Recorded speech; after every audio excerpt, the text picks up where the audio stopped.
Good afternoon, ladies and gentlemen. I'd like to welcome you to this Operational Services Committee meeting. Oh, I sound all echoey. I'd like to remind you all this meeting is being live streamed. Should we lose the live stream for any reason, we will pause the meeting until the connection has been re-established. We will now move on to public question time. Do we have any questions from the public?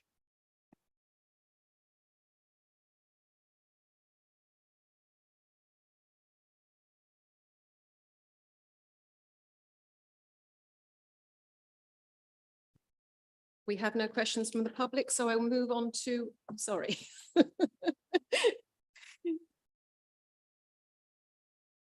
And apologies and substitutions. Thank you, Chairman. Yes, we have apologies from Councillor Christine Whelan, and Councillor Trapp is here as her substitute. Always a pleasure, John, as you know. Bye.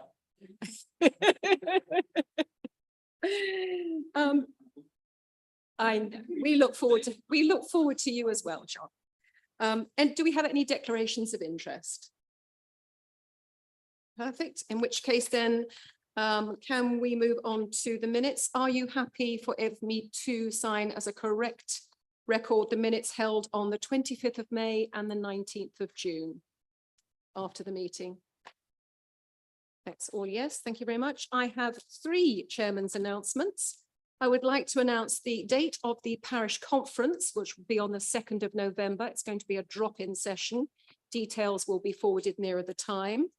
The annual black bag rollout started 2 weeks ago. If you haven't received yours already, then yours will be coming in the next few weeks. And I'm also pleased to announce that 3 youth fusion events and the health and well-being fair event were held over the summer and were very successful. Overall, the events were very well attended and very positive feedback was received from stallholders and attendees, many of whom mentioned that they would welcome more events like this going forward. So we look forward to receiving them and seeing them. We'd now like to move on to agenda item number 6, which is a presentation by the Community Safety Partnership by Liz Every. Nice to see you, Liz.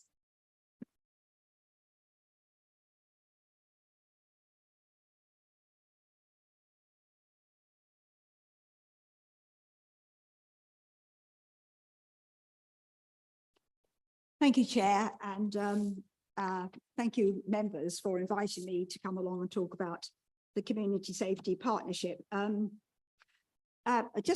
is a typing error in there. Have you not picked that up? Don't know who's doing that. So I just wanted to, I've only just seen it. That's a good start. So I just wanted, because we're at the beginning of another 4-year session, I know that there are members here who know exactly what the Community Safety Partnership does, and so and others who may know something, and others who may know very little. So if you'll bear with me, Chair, I'm going to take us through exactly how the Community Partnership sits within East Cambs and how it works outside East Cambs. I mean, first of all, just press the button down. Oh, yeah. Goes on slow. I thought, first of all, it would be useful just to remind ourselves how the Community Partnership, Safety Partnership started. And it's all based on the Crime and Disorder Act 1998. And this placed a joint responsibility, not a specific majority, but a joint, it's not up there, I'm just telling you, a joint responsibility upon specific agencies to work together and with other agencies. And actually, what we have is that we have statutory agencies who are obliged to work together. And those statutory agencies also have their own statutory duties, of which East Cambs District Council is one of them. So emphasis on the joint responsibility, but the partnership is made up of representatives from our statutory partners, and they are the minimum agency workers that we would have with us, and these are they. I'm not going to read anything to you because I know you're all quite capable of reading that. But these are the responsible agencies, and they, as I said, have their own statutory duties, which are which they have to perform, and then collectively they come together with the CSP, which then has joint statutory duties to deliver together. We at East Cambs have always widened our, I said we at East Cambs, that was a slip of the tongue. At East Cambs, you have always widened your responsible authorities to encompass non-statutory partners, to give a wider community dimension. And these are the people who are now on that. So these are your non-statutory partners, and we are the only CSP that has any kind of business representation, which is interesting because a lot of crime is actually undertaken in the business community. Then we have the third sector, which is represented by VCAC, which of course is partly funded by East Cambs. We have the health sector, which many don't have. And that is they represent the primary care networks, the PCNs, but also increasingly the integrated neighbourhood board, which we've started to work, and where the work overlaps, we're able to put people together to work on that. But just going back just a step. Wow, slow, sorry about that. So we work together, but what I wanted you to be sure about is that we are delivering central government initiatives, and it's our responsibility to make sure that we try to work to prevent crime while we deal with the crime that is there. So we have two strands. Our first strand is to challenge performance and manage strategic delivery against the council's strategic crime and disorder priorities. So we are here to check accountability as a partner themselves. But also the second strand, which has only come about quite recently, because we have got that funding, it's been quite difficult to do that. And that is to provide prevention advice to residents in areas where crimes are particularly prevalent. And they also coordinate action plans to prevent further crimes in the area. We have recently received much more funding in order to do preventative work, because we were very much relying on just responding to issues that came up. So thank you. Okay.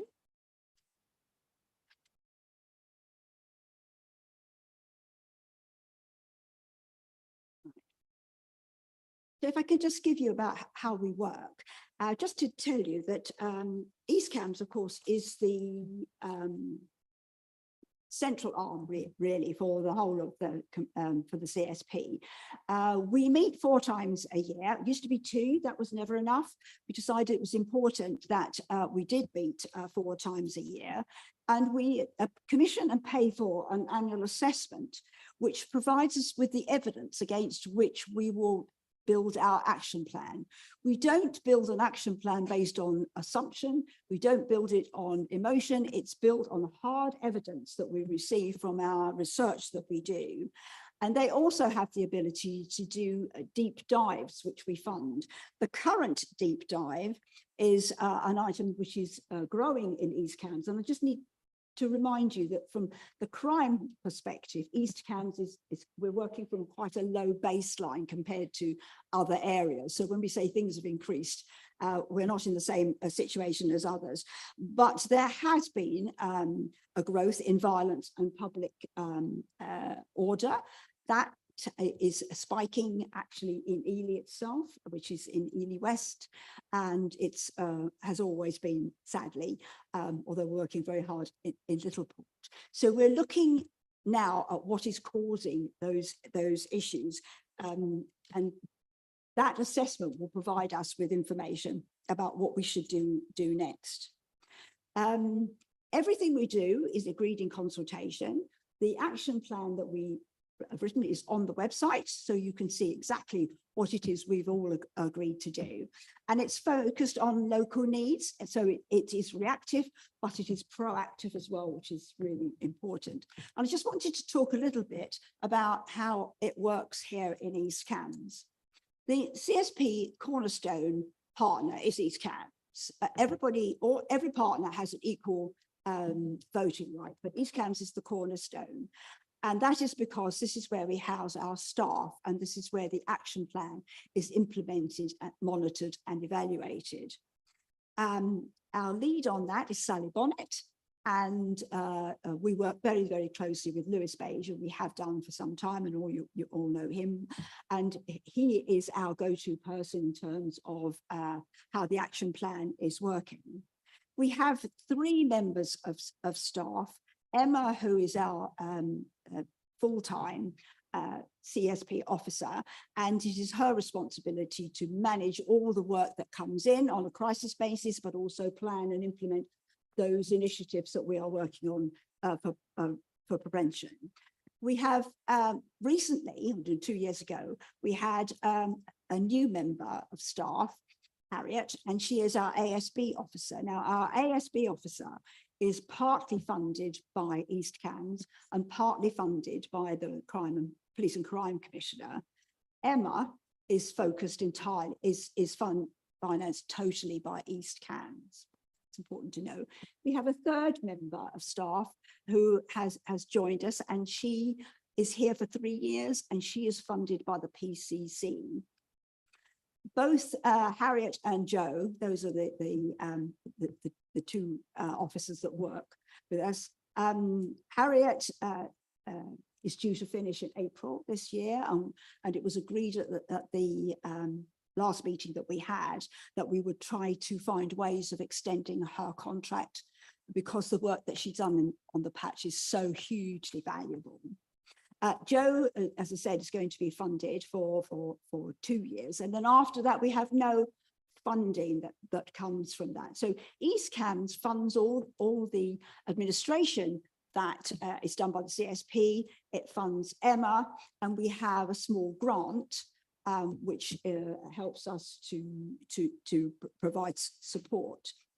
We do work with the community views. Our biggest barrier, I think, you might all agree, is actually getting out there what we do and people becoming aware of how we can help them. Many people will go straight to the police in order to get a response about antisocial behavior or whatever, but actually it's a team approach, it's an agency approach that works. So I can give you an example of Haddenham, where we had some antisocial behavior by young people. That went to the police.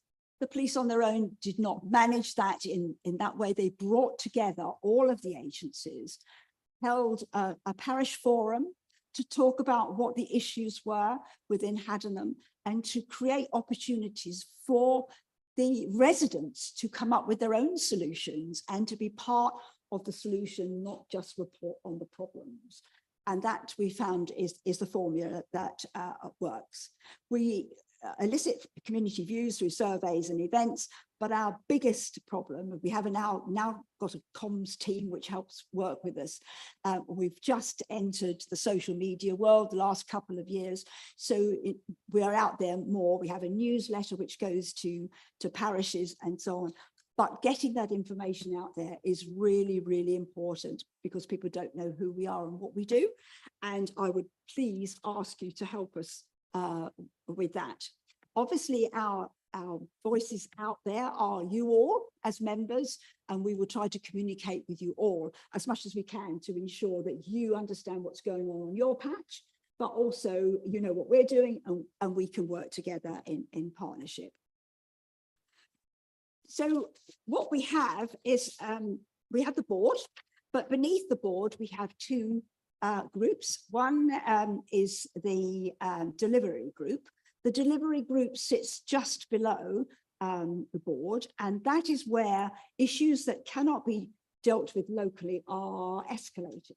So we have a delivery board which is chaired by the Chief Inspector and representatives from operational activities from the agency. So that's where our operational people are, not the board. The operational people are there working together, and we create task and finish groups in order to ensure that we can actually manage and finish jobs that have been, or problems that we have had. One of our task and finish groups, which is not finishing, because I don't think we'll ever finish it, is about youth provision. Really, really important in this areas of real focus within the CSP on youth provision, which is absolutely supported by the youth strategy that East Cambs have. And the synergy between us and them is just quite amazing. So, as I said, we work with the town and parish councils, and obviously we work with the voluntary centre. But beneath the delivery board, we have a problem-solving group. Now, that problem-solving group is all the schools, it's all the agencies that work, early help, all the family liaison officers are all part of that problem-solving group, and they work with the police. It's also chaired by the police to try and settle problems at that lower level. So on that problem-solving group, all the initiatives and concerns that they've got, particularly with young people and families, is in that problem-solving group. And ours is the largest across Cambridgeshire and Peterborough. We attract 21 people to come along to talk about it. They talk about it, they bring their issues together, because no one problem is isolated. So if you have a problem with a youngster, there's probably a problem with the family, and there may be a problem with housing and so on. So that group comes together, and when they cannot deal with a problem that is going to be escalated, because one of the issues we need to do is to make sure that resolutions are done as quickly as possible, then that will be escalated to the delivery group. And that will make sure that we can actually make a difference.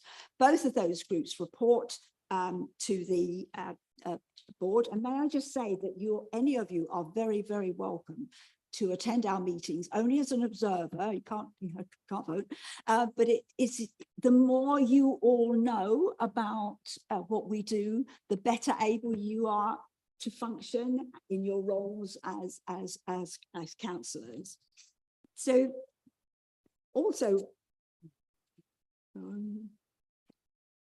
so these are some examples of what we've actually been doing.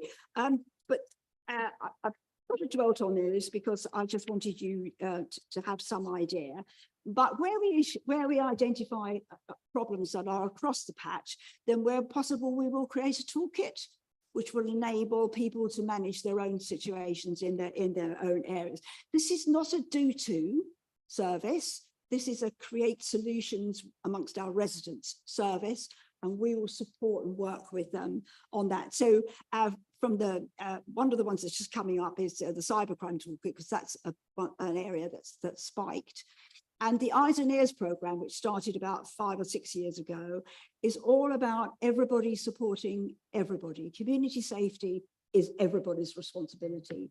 And it's about making sure that if you see something, that it's escalated, that you report it, so that nothing goes on that is unreported. Our Safer Streets also has funding from the PCC. That's really important. And we had a really successful Burwell project, which was about safety right across the village, and everybody subscribed to that. So we do toolkits, we do presentations, we have parish forums, we do training to the parishes, we run workshops, and we have funding initiatives. One of the things that was decided at the last board meeting was we're funded by East Cambs, but mostly we're funded by the PCC and the grants that we can get. It was decided that the two out of the three officers that we have are so valuable that to lose them would give us real problems, particularly in the preventative work, which would go. So it was agreed that we would use the funding that we have in order to try and retain those officers in their posts. This means that we will not have funding that will be able to be allocated for projects. And it was agreed by the board that this was the best way to make sure that there was sustainability, rather than giving pockets of money to different places. And we do actually have two funds that we can link into by the PCC. One is the Safety Communities Fund, and the other is the Youth Fund. And we tap into that all the time. And just to give you some idea of those two budgets we had, the bids were the Youth Fusion. That's why you had 3 successful events, because that was when we've got Pauline Swamp's CCTV. I'm not quite sure what that is.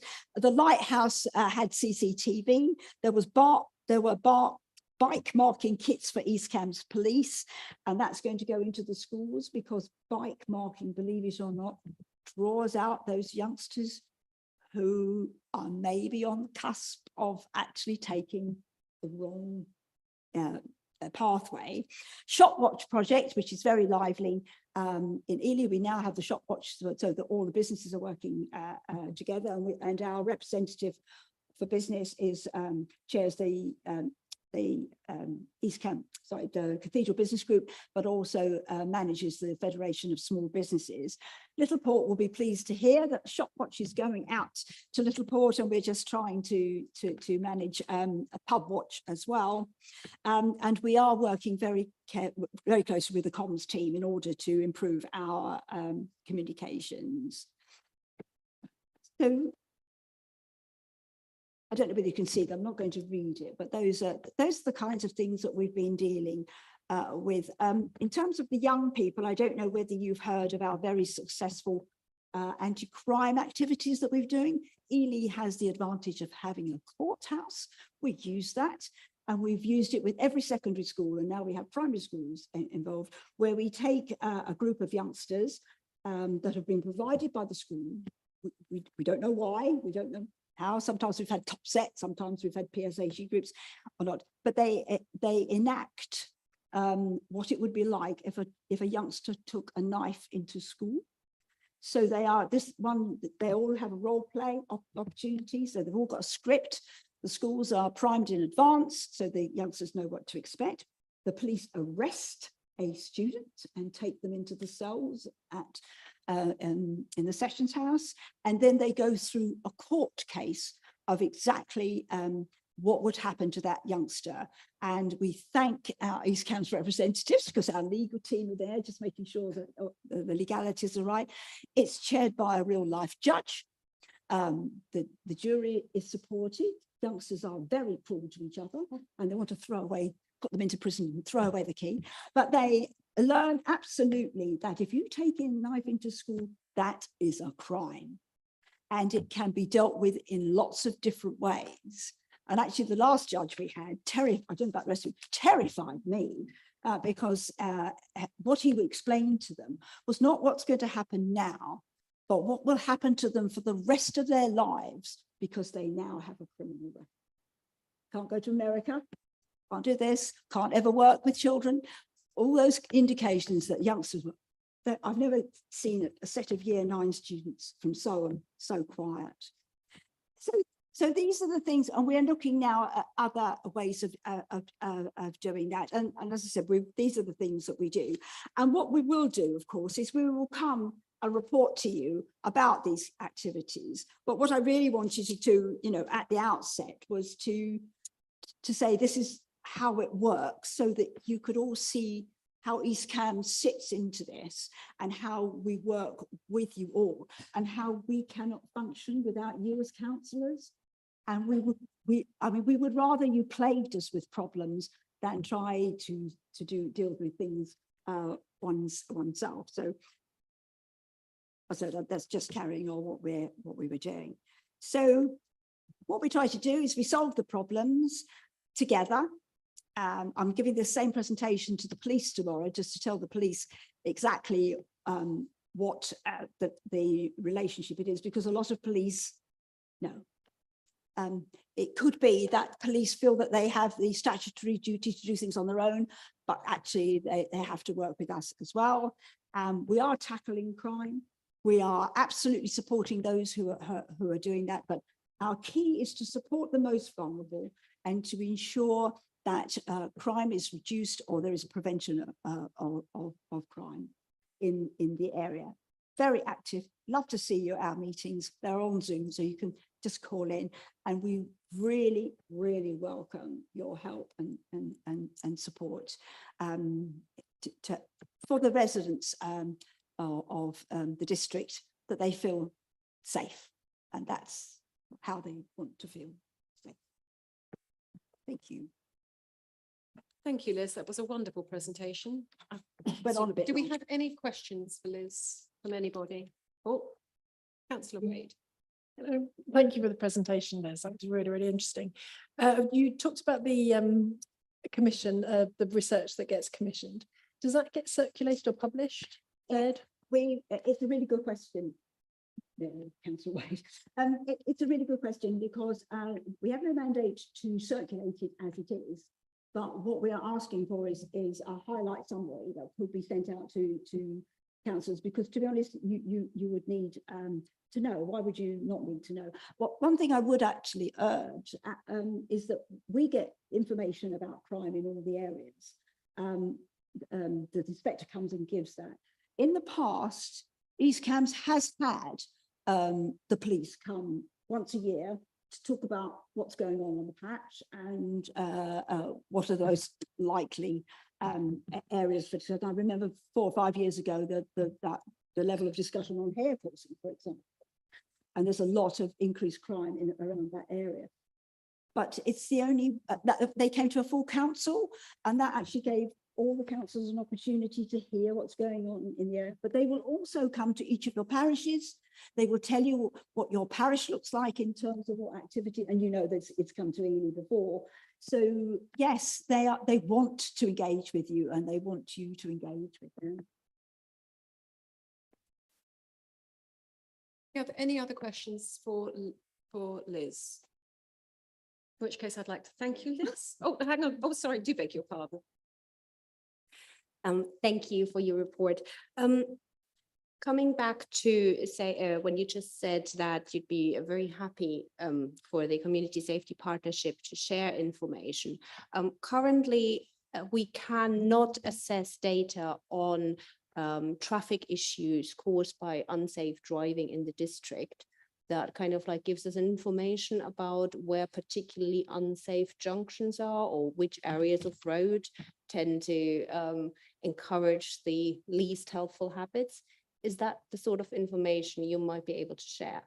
I don't see why not all the information is available. And if you would like me to take that back to we'll take it back to the delivery group. If you thought that was something, if you could email me exactly what you were looking for, and then I can have a look at it and we can have a talk about it. That would be brilliant. Thank you. Any further questions for Liz? Or I thank her. And it's lovely to see you. Happy to see you. Thank you very much indeed.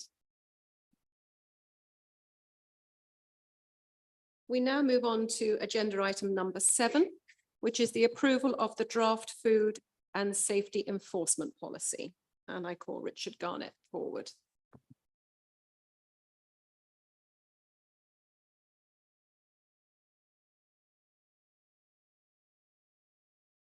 Good afternoon, Richard. If you'd like to present the policy, please. Good afternoon, Chair, members. The draft food policy was brought to you earlier this year and was then subject to a 12-week public consultation exercise where over 800 emails were sent out to both businesses and individuals. In addition, it was raised through the Chamber of Commerce and the Federation of Small Businesses. The website generated 41 hits in total, 19 responses were submitted, of which 17 were valid. In general, the responses were positive. It is disappointing to have so low number of responses, but perhaps not unusual. Engagement on this type of policy generally is lower, as they only tend to affect certain people and certain businesses. We have taken the opportunity to make the policy easier to read, and Marta and her team in Reprographics have typeset it into a format that is hopefully more engaging. The policy has a clear date by which it shall be reviewed, which is September 2024. The Food Standards Agency is currently looking at the way food businesses are regulated and there may be some legislative changes which would make any review a major review. So at the moment, the recommendation is to approve the food safety enforcement policy. Thank you, Richard. Before we go to questions for the officer, I would like to propose that we approve the final food safety enforcement policy, proposing that from the chair. Do I have a seconder? Yes, I'll second. It's Councillor Sharp. Do we have any questions for Richard? I see that we have had written questions, for which I thank you, from Councillor Vellacott and Councillor Inskip. Councillor Vellacott, can I ask you, are you satisfied with the responses that you've received, and do you have any follow-ups? Thank you, Chair. Very satisfied. Thank you very much, Richard. Councillor Inskip, do you have any follow-up questions? Just a comment beforehand. So previously, the answers have been emailed to members before the meeting. Is there any reason why that hasn't happened this time? Chairman, yes, I can answer that. We had a large volume of questions this time, and there were quite a number that came in quite late. So literally, I was photocopying these at 4:15, which is why I couldn't actually get it onto the website in time. So like to understand, I had a question, and this refers also to the subsequent policy we've got on the next agenda item. My recollection is that this review of this policy came about from an audit finding, because we didn't have a systematic way of reviewing and tracking when policies needed to be reviewed. By the answer to my question says CMT will consider whether there is an ongoing need for tracking and implementing in an appropriate method if required. I'm a little concerned there that, you know, we had an audit finding that says we're not updating the policies because we don't have a process, and now the answer, to be honest, sounds a little bit like we're not sure whether we need a process, even though we've had at least a couple of audit findings that say we have a problem. So I'd like to, I'd like to understand just when we will hear back from the CMT in terms of whether they believe any action is taken, and if they don't believe any action is needed, what the reason for that might be, given the issues that we've had. Don't think I've got any other Sorry to interrupt you, questions. Councillor Inskip. These are really questions for Richard Garnett rather than a general debate discussion. You had some written questions. Do you have any follow-up to those written questions, or I suppose? It is a follow-up to Okay, my yes. first written question. But not and for Richard. I don't think it's Richard's role to answer that particular one, given that I think it's members of the CMT to answer that. I think we're committed to taking it and reviewing it. If you like, we can give further I can't speak this afternoon, further written update. If you're happy with that, we'll take it away and have a look at it and email you and all other members of the committee as well. Thank you. Does anybody have any further questions for Richard before we move to the vote, or to do the discussion? Do we want to discuss this, or are we happy with? I thought it was a very good report. I thought you can pass on to the Reef Graphics team. I thought it was a really easy report to read. I like the font. It does make it very much easier to read. Oh, beg your pardon, Councillor Goodell. Thank you, Chair. It's not a question as such. It's just a point out there's a typo in Appendix Yes. 1 where it says survey money where it should be survey money. Indeed.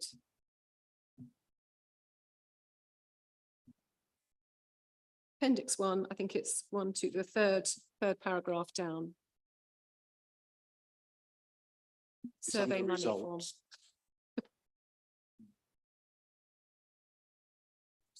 It's just an amendment. It's fine. It's fine. Thank you.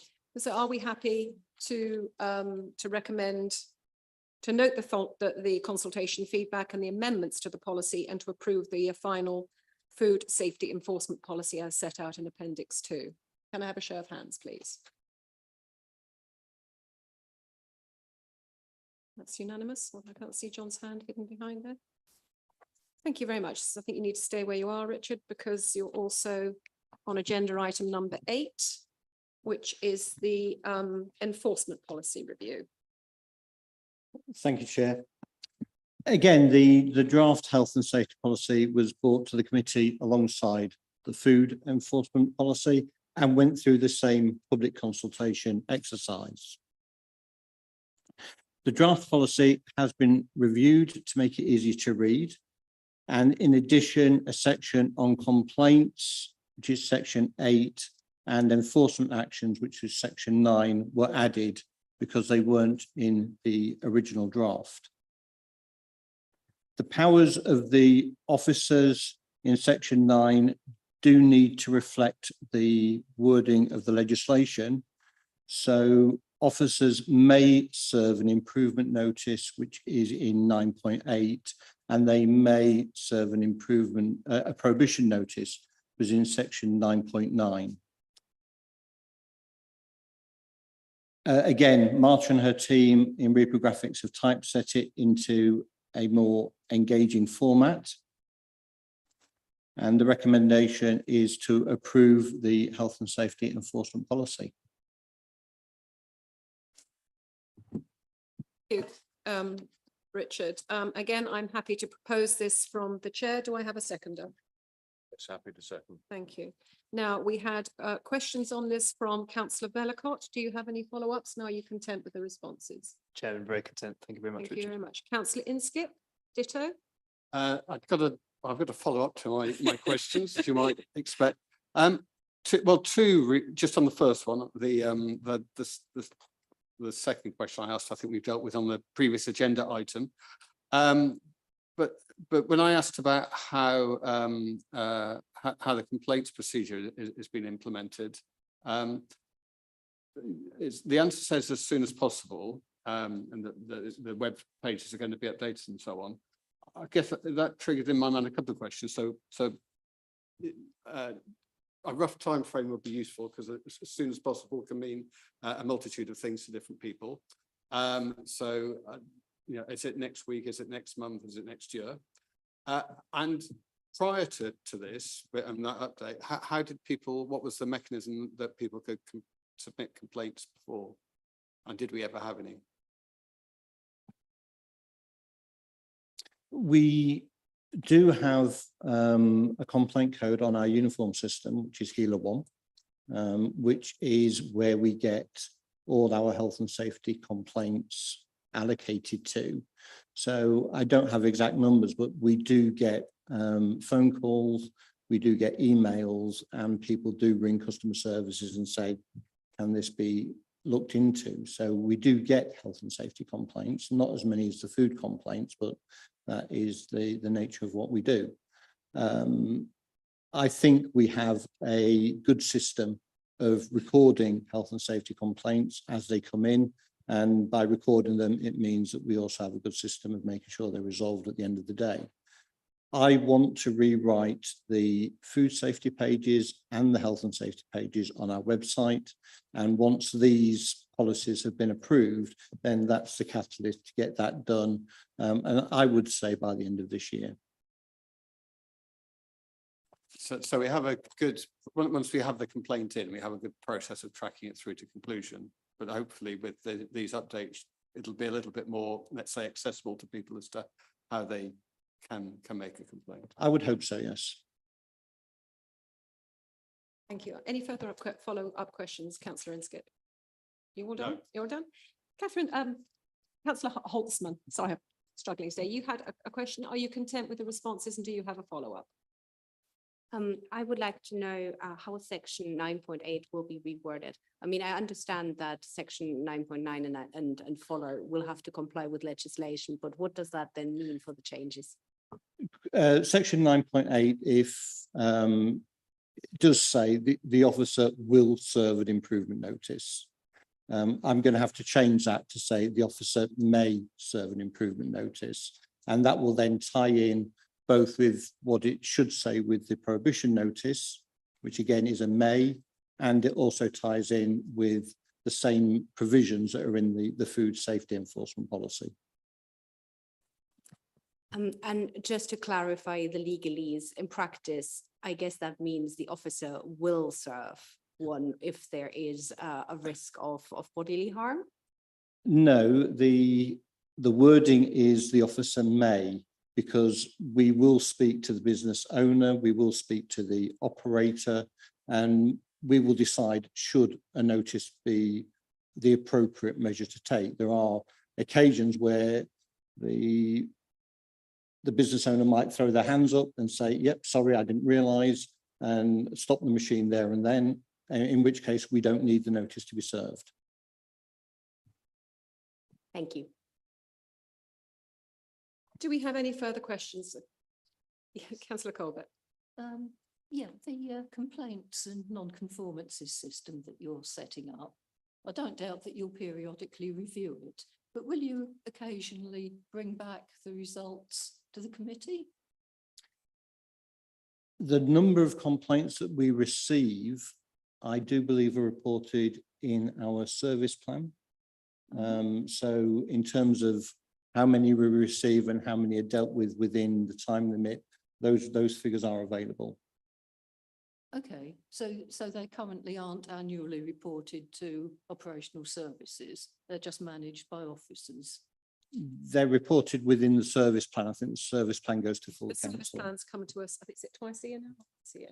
Twice, they Yes. come to us twice a year, so all the data for every area that we cover as a committee will be covered, and all the data that is relevant will be in those reports. You haven't seen them yet. No, I Yeah, haven't. yes, brace yourself. I look forward to it. Thank you. Thank you for clarifying that.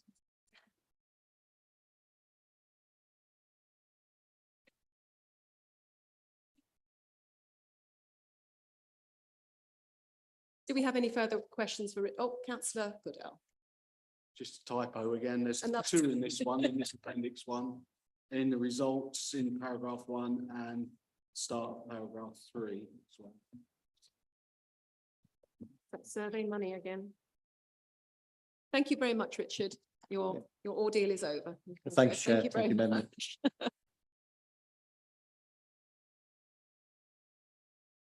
I suppose we don't need to debate this, but we do need to vote. So can I ask for a show of hands that we approve? Hang on, I've lost my space here. We approve that we note the consultation feedback and amendments to the policy result of the feedback, and to approve the final health and safety enforcement policy as set out in Appendix 2. Can I have a show of hands, please? Thank you, John. That's unanimous. Thank you very much. We now move on to agenda item number 9, and that is the budget monitoring report. And we welcome Anne Wareham. Thank you, Anne.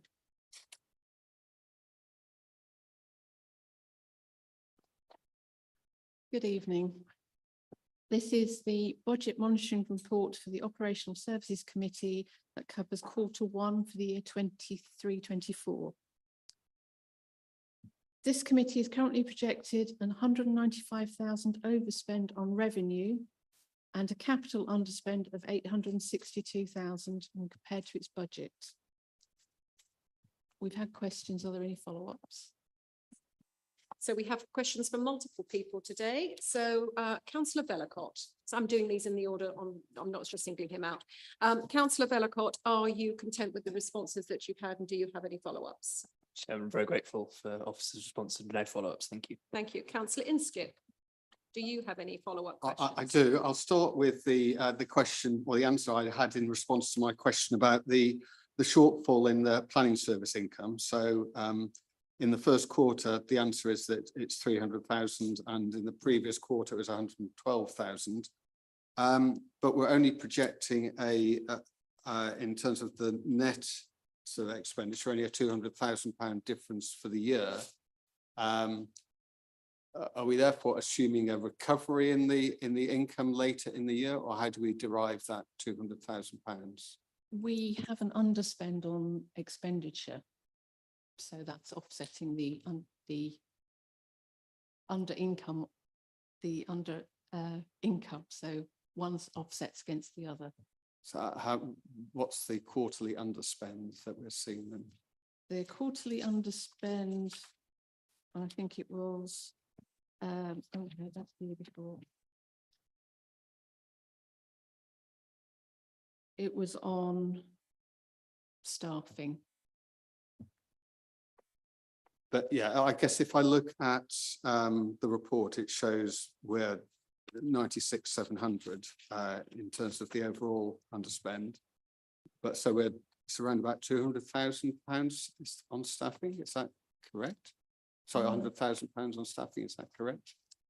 I think it was only 50,000 on staffing. Right. I'm not sure where the other 50,000 on is at the moment. I can look that up. and Yeah, come if back to you could provide that afterwards, that would be good because we're talking large numbers. And then in terms of the forward projection then, because this is 300,000 in one quarter. If it carried on at that rate, we'd be at 1.2 million in the year. Yeah, we're still only expecting it to be 200,000. As at the middle of September, we were still at 200,000 overspent Right, but on the okay, service as a whole. but that's halfway through the year roughly, isn't it? Yeah, so we haven't picked up and we haven't gone further. Okay. So I had then, let me just go through. Yeah, I think the questions on the other planning questions I'm okay with, and the licensing one. I've got a few questions really then about how things are coming in on budget. So on street cleansing, so in a later report, at the moment, this is showing that it's profiled. It looks like the cost for the year is the same, or the quarterly profile is the same for each quarter. But we know from a later report that the service is bringing in another supervisor. How will it? Councillor Inskip, Yeah. you cannot refer to something that's an exempt session. No, it's in the. Oh, is it in, waste oh, report. right, okay, I was just double checking that you're not referring to something Well, that's in no, the I exempt wouldn't. I session. wouldn't do that. Okay, yeah, No, just it's- double it's in the. checking, just double It's in the checking. next. Okay, that's fine. next item, yeah. So surely that would lead to an increase in costs, or we are underspending in the current quarter because we've got some space for that extra. Are you talking about just the street cleaning? Yeah, That for the council is just the contract. right. So the contract is set at the start of the year and it's the contract invoice is split by quarters. Okay, So that will always be on budget. and that's the same for. So even if the service is underperforming, we still. Yeah, Yeah. we still pay the same. Okay, and I assume that's then the answer for, well, what about the refuse, refuse recycling? Because clearly there we've got a different figure for the actual compared to the profile. So is that different? The majority of that is contract, and then there's a little bit where we developers pay us to have new bins, so the council keeps that income, so that's why there'll be a bit of income on there. Okay, But so it's very, very small. so the likely difference there is the extra is income from bins from new developments. Okay, and why then is the refuse collection one lower? Because presumably. There's certain things that run through the council's books and then get recharged onto street scene, and that could be a timing difference. That by the end of the year will be back to budget. Okay. No more questions. Councillor Holtzman, are you again, are you content with the responses that you've had, and do you have any follow-ups?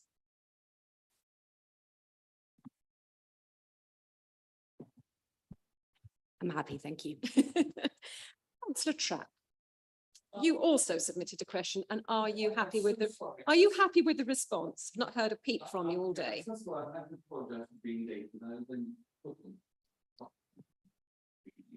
That's absolutely.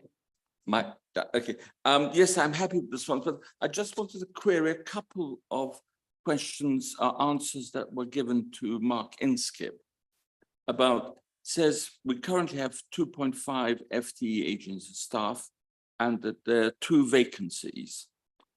Is it, are we actually, do we have actually 4 vacancies? Because, yes, Can I ask Isabel to answer that? Thank you. No, it's as stated. So we have 2.5 vacancies, we have 2 vacancies and 2.5 agency staff. We've recently undertaken a recruitment and been successful, but that's our position at the moment. Clear. So the vacancies are being replaced by agency staff. That's correct, yes. So where are we going to get this underspend in staffing then? If we're just replacing vacancies with agency staff? Well, we're halfway through the year and we've had previous vacancies beforehand, so that's where we're getting the underspend from. And we've also, one of those agency staffs on a planning performance agreement, so they're being paid for separately. Thank you.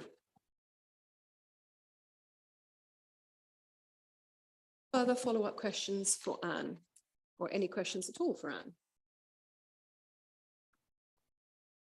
We're happy just to note the report and thank you for your time, Anne.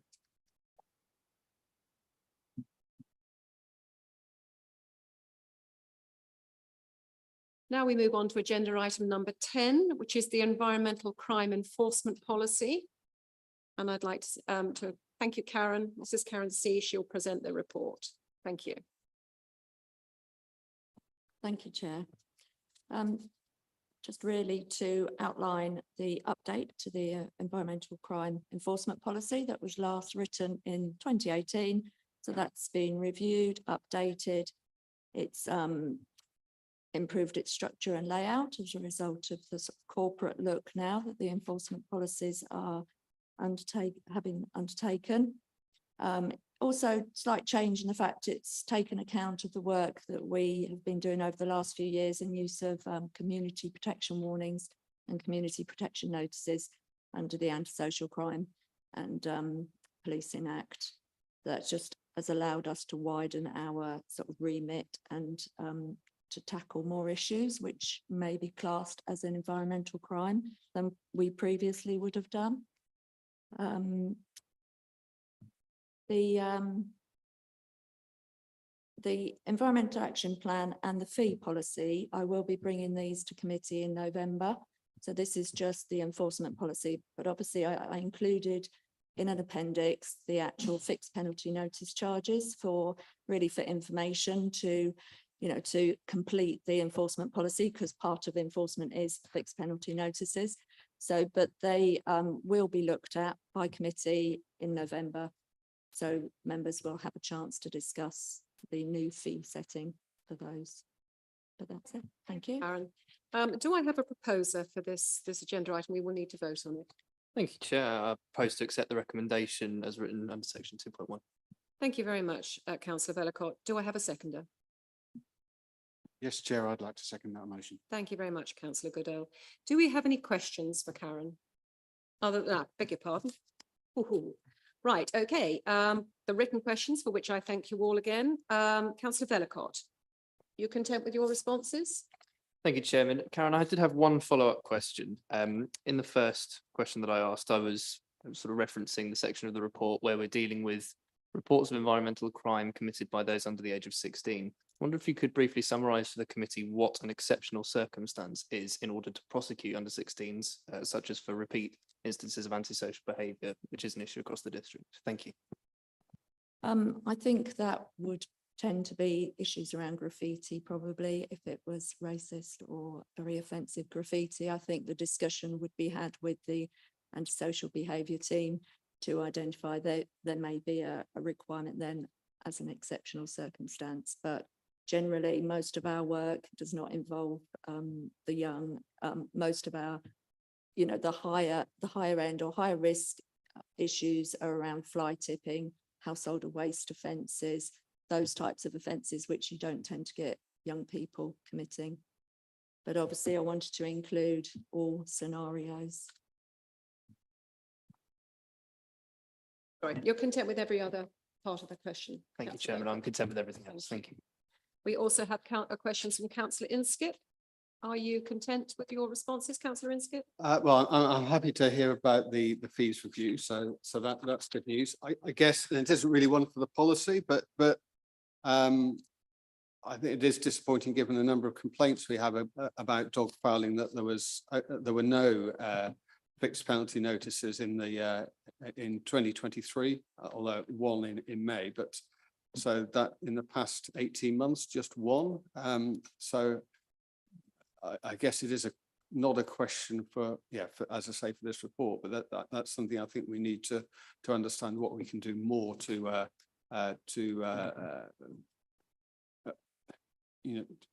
to identify and get fixed penalty notices where there are dog fouling problems, because it's a repeated, I'm sure it's true of other councillors, but it's a repeated issue that that gets raised to me.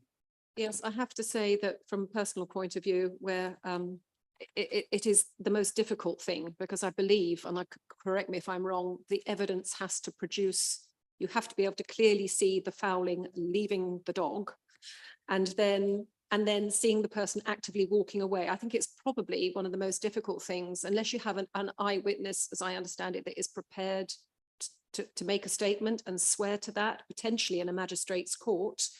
And a lot of people simply won't do it. So we've had, I can remember in Fordham, I think we had one successful prosecution, and that was because a lady was prepared to stand up and be counted, but the proving it is incredibly difficult. So I understand it, but correct me if I'm wrong, Karen. No, that is correct. And we did have a very good witness for the one that we did serve recently. But the actual number of dog fouling complaints is actually quite low compared to other areas of environmental crime that we deal with. In 2022-23, we had 5 recorded complaints of dog fouling. Now, that doesn't mean that there is no dog fouling, and we do liaise with parish councils and identify certain areas that may be more problem areas, and the dog warden does do targeted monitoring and promotions for at weekends, early mornings, but they're usually raised by the parish council as problem areas. Actual reports from individual residents is quite low. Unless it's on Facebook, I'm afraid you're not going to be getting it, but they will talk about it on Facebook. But unfortunately, that doesn't help solve the issue. We do just need people to come forward and be brave and say, I saw it and they did this, this and this, but it's not an easy thing to do when you live in a small village. Do we have any other questions for Karen? In which case, oh, I'm so sorry. Well, just something I was thinking about, that perhaps I reported to the wrong place. Lads on motorbikes with the baffles, are they taken off so they make an amount of noise? I encountered some in the high street a couple of weeks ago, and my natural inclination was to report them to the police because they were also doing wheelies, which was pretty dangerous. But various people have told me that they've heard them around the town making a lot of noise. I just wonder if I should have come to you. It did occur to me when I reported it to the police that there was a CCTV camera in the high street, so they could pick them up because I was right there at the time, but unfortunately didn't get the registration numbers.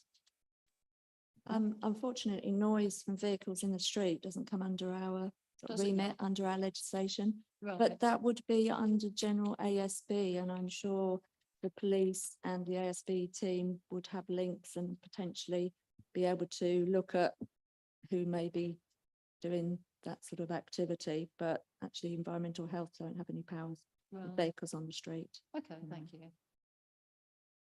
Thank you. Do we feel we need to debate this item, or are we quite content to move to the vote?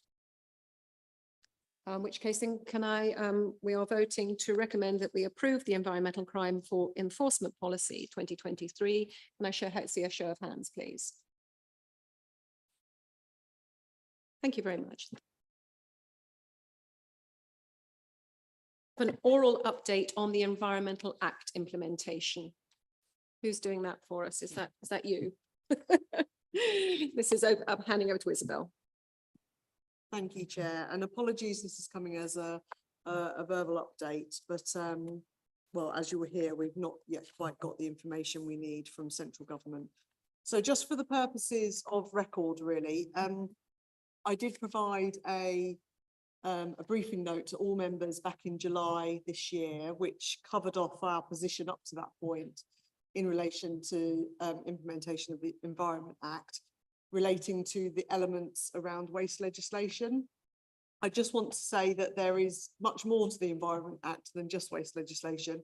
And actually, there'll be a member seminar on the 30th of October around the biodiversity elements that we all need to be implementing by January 2024. So that will be covering off by biodiversity net gain, the biodiversity duty on councils, and the local nature recovery strategy. So look out for information for a seminar on that. I wanted to specifically talk about the implementation of the Environment Act in relation to waste legislation. There's not been a lot that has moved from my update. Just to restate that DEFRA have been engaging with waste collection authorities such as ECDC and waste disposal authorities such as Cambridgeshire County Council, and they've been engaging with us since December 2022. The RECAP partnership, which is a partnership of all the local authorities in Cambridgeshire, have reached an agreed position back in March, actually, that we were all in agreement that we wanted to implement the Environment Act in its entirety to allow us to access funding so that we could pay for the implementation of a separate weekly food waste collection.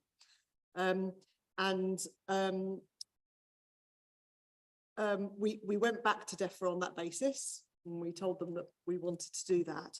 And since that point, DEFRA have confirmed that they are proposing to put ECDC amongst the other local authorities within Cambridgeshire into what are called transitional arrangements, which will essentially mean that the waste collection authorities ourselves won't have to comply with the legislation and therefore won't be able to access any net burdens funding. So we could still implement food waste collection services, but we would not be able to access any funding for us to be able to do that.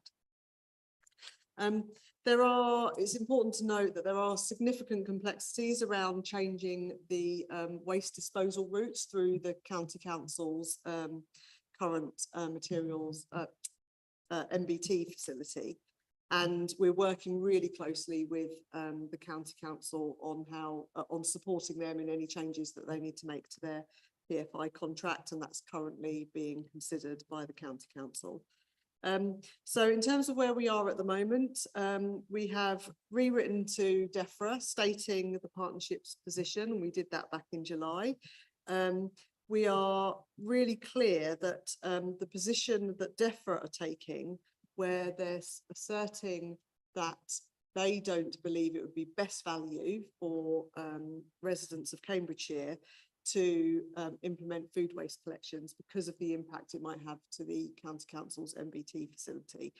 We have gone back and we're strongly refuting that, and we're asking them to honour their original commitment, which was to pay for any burdens funding to local authorities. So just make sure I cover everything off. So we have, since that point, we've also back in August, we have written to all our MPs in Cambridgeshire, both as a partnership, the RECAP partnership, but also as separate local authorities, asking our MP to lobby the Secretary of State for DEFRA on our behalves and protect the interests of our residents to ensure that they can use services that the rest of the country can access. And we are seeking some legal advice on potential ways forward to secure funding going forward and avoid being placed in transitional arrangements. And we're still very much heavily in that process. So that's all I can say at the moment. We are still waiting for any information. We know that some elements of the Environment Act have been delayed, and we're waiting to hear whether that will be the same for the implementation of food waste. And I think ultimately that does have a sort of immediate near issue for the council in terms of we have fleet that we need replacing for the service. And the council has been waiting for years actually to do some of these replacements because we're waiting for the legislation, clarity on the legislation and the dates that it has to be implemented by. So there are impacts, and currently myself and officers are working through some of the options for the council in terms of, well, what could we do in the absence of any decision being made by DEFRA in the short term? What minimum steps do we need to take to secure the waste collection service going forward? And that's all. Thank you, Isabel. Do we have any questions for Isabel on that briefing? Councillor Inskip. I just wonder if, because this seems to have been going on for years, do we have any insight into why DEFRA is taking so long to respond? Because as you say, it's causing us enormous problems in terms of our fleet is wearing out. We don't know what to replace it with. Yeah, so primarily, I think it was about 280 million that the Treasury had set aside for implementation of food waste services. When through the consultation, I think there was a lot more demand on that pot of money than they were originally anticipating. And then obviously everything with the cost of living crisis, costs have gone up significantly for all local authorities. So the demand on that pot is very high. And, you know, under the net burdens doctrine, it's actually quite warm words rather than real sort of direction for DEFRA to pay local authorities money. But as it stands and the way the legislation is written, they would have to find a different mechanism, which are these transitional arrangements. So I think it's just that primarily there's a big demand on the pot of cash. But that's me making assumptions, not any confirmation from DEFRA. Yes, it's been like waiting for Christmas, Councillor Inskip. I can tell you, it seems to be going on forever. It's at least 4 years, I think. Councillor Wade. So what is the risk to, let's say, upgrading the fleet according to the proposed environmental regulation? Is it that we could buy something that's more expensive than we need, or is it that we need that cash to actually purchase the upgraded fleet? So there's two things. So if we were to implement food waste, weekly separate food waste collections, which is what's stipulated in the legislation, that would require additional rounds and the capital fund for food waste caddies and that sort of thing. So there's a cost already associated with the service itself. Equally, there are lots of options out on the market about what vehicles we could use, and we would want to undertake a full review of our rounds and collection rounds before we made a decision on what fleet we wanted, because that could add long-term costs. And so just to give you some idea, we're anticipating that implementing a separate weekly food waste collection would be circa about 1.2 to 1.5 million additional costs to the council to implement that service. Now, net burdens funding only covers the first few years and then it's built into the grant. So any decision we make as a council to implement these services needs to be considered with that financial lens on it, I suppose. Thank you. Do we have any further questions for Isabel? Thank you very much for your update, Isabel. We now move on to agenda item number 12, which is the hydro-treated vegetable oil procurement.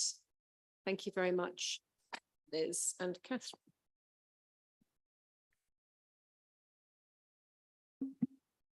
Thank you, Chair.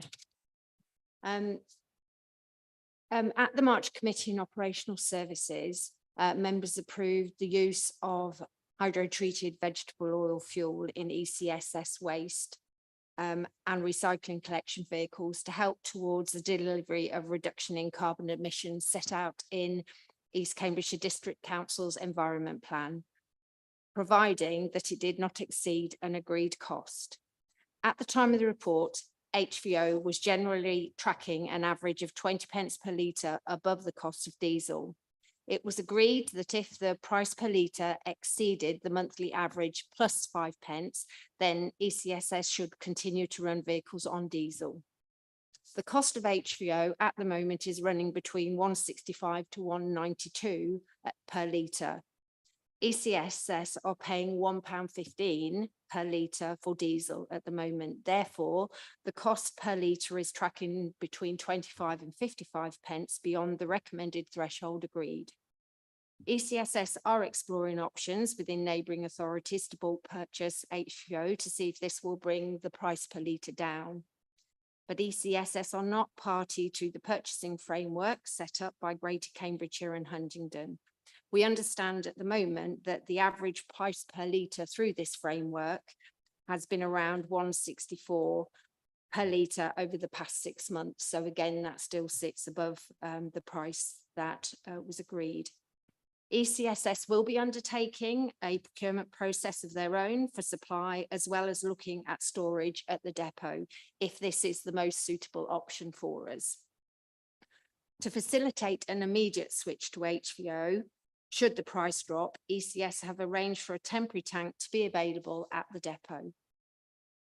The 10 new vehicles due to be delivered at the end of October, beginning of November.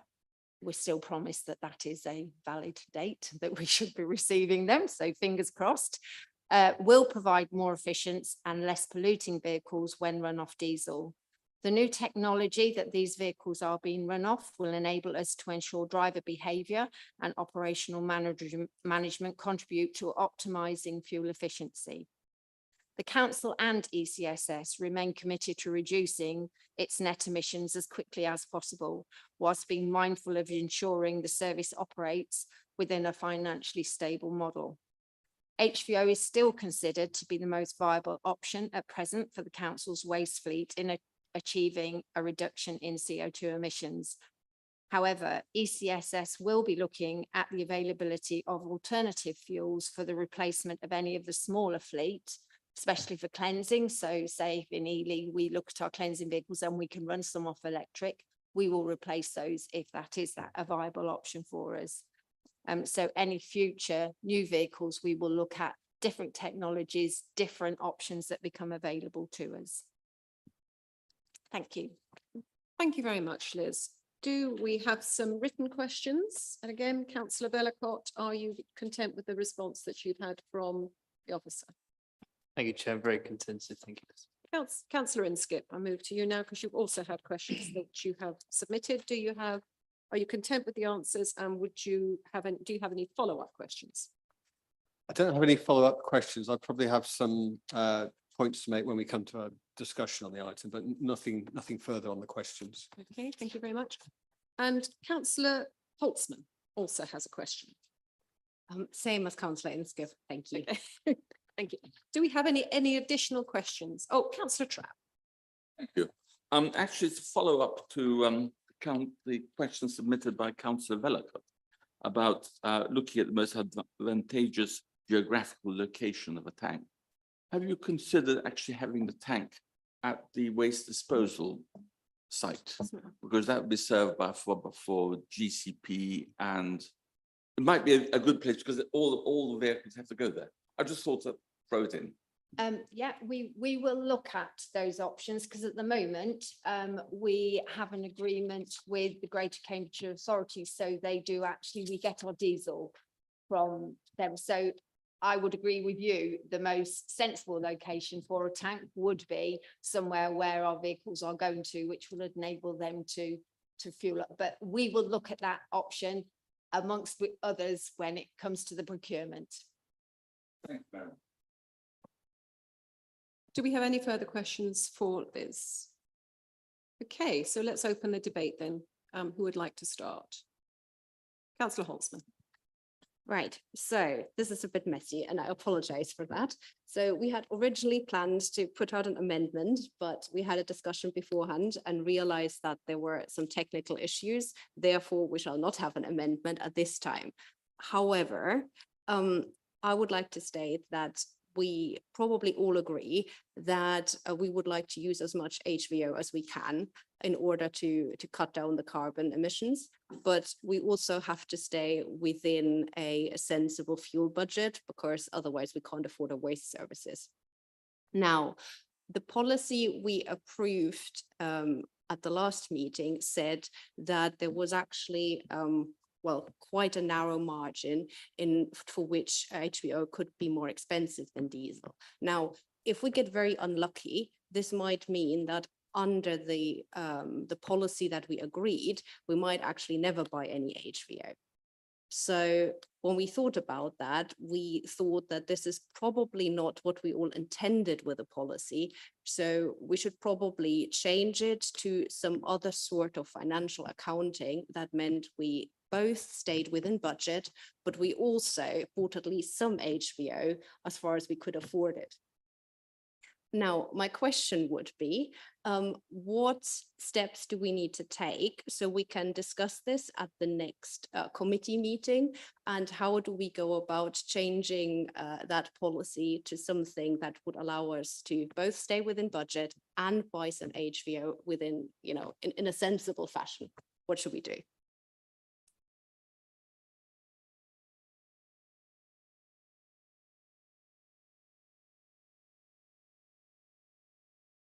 We can't tell ECSS officers what to do, but we could perhaps ask East Cambridgeshire officers to put together a report to work out how this can best be achieved.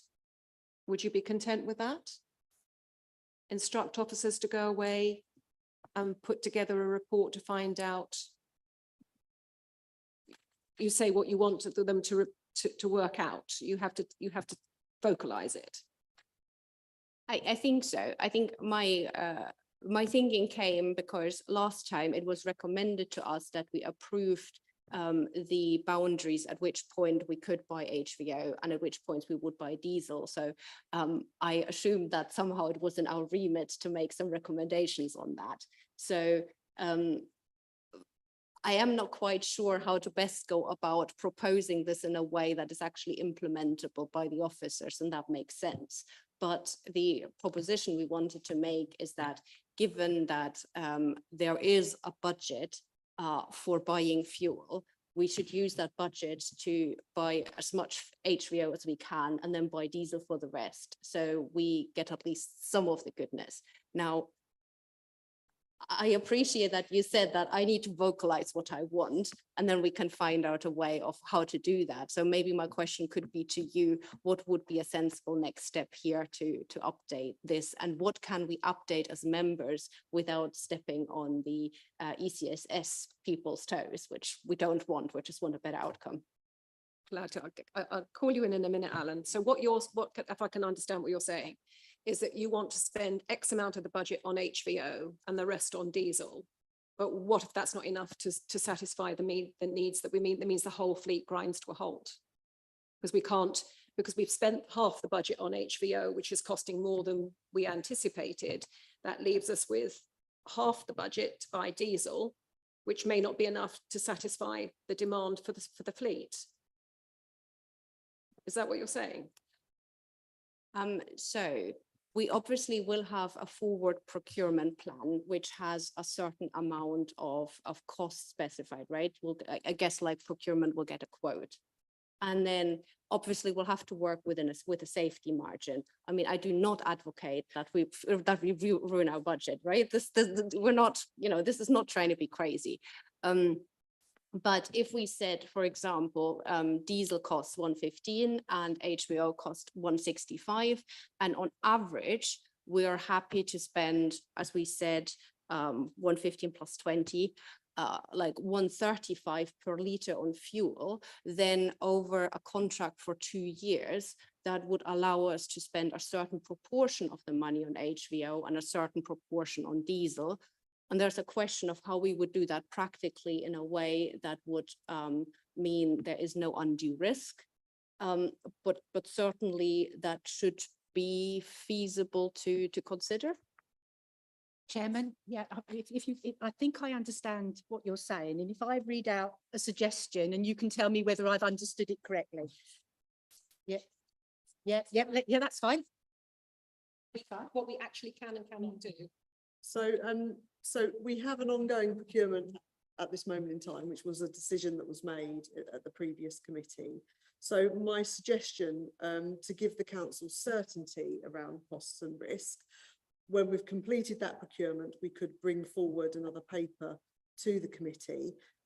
Bearing in mind we are in the middle of the budget year, so there won't be any additional budget in this year to pay for additional fuel. But we could then, as a committee, factor that in if that was the decision of the committee at that time, for future budgeting years. But either way, I would suggest that the procurement takes place, and then we can bring forward, officers can bring forward a report that provides the committee with certainty over cost in the short and long term. Is the committee content for that to come forward to the November? We'll add that to the November forward plan. Because I think we need to understand where we are before we ask officers to do anything. And if they're halfway through a procurement procedure, why don't we let them finish that before we do anything else?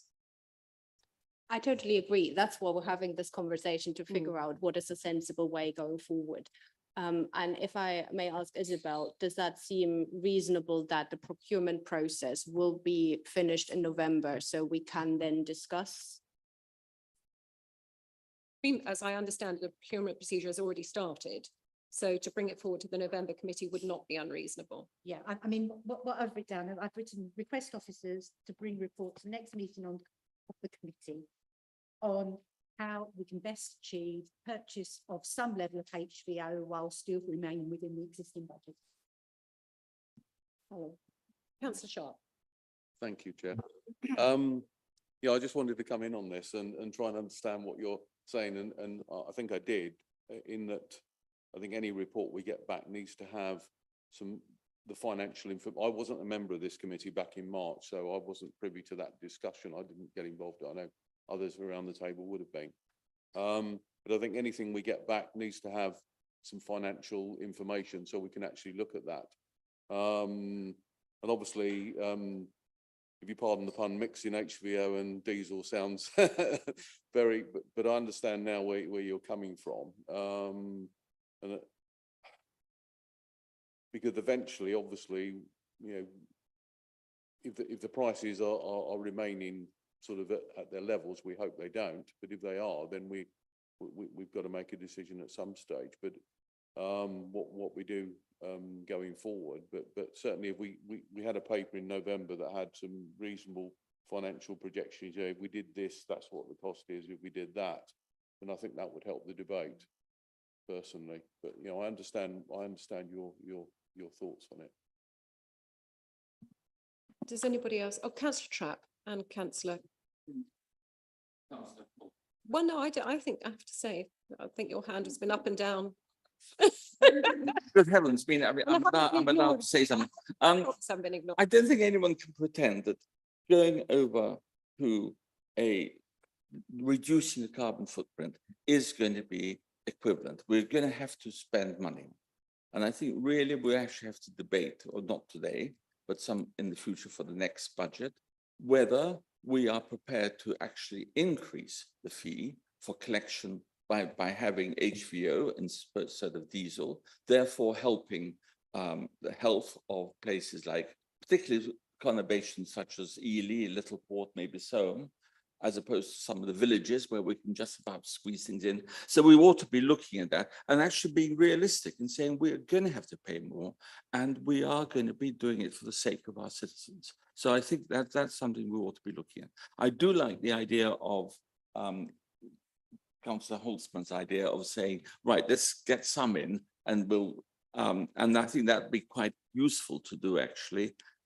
First of all, because it could be used for places like Ely and Littleport, as opposed to, which don't consume, as it was thought, all that much diesel compared, because they just do little runarounds rather than the villages where it's a long strings of roads and things like that, and parked cars that they have to obviate.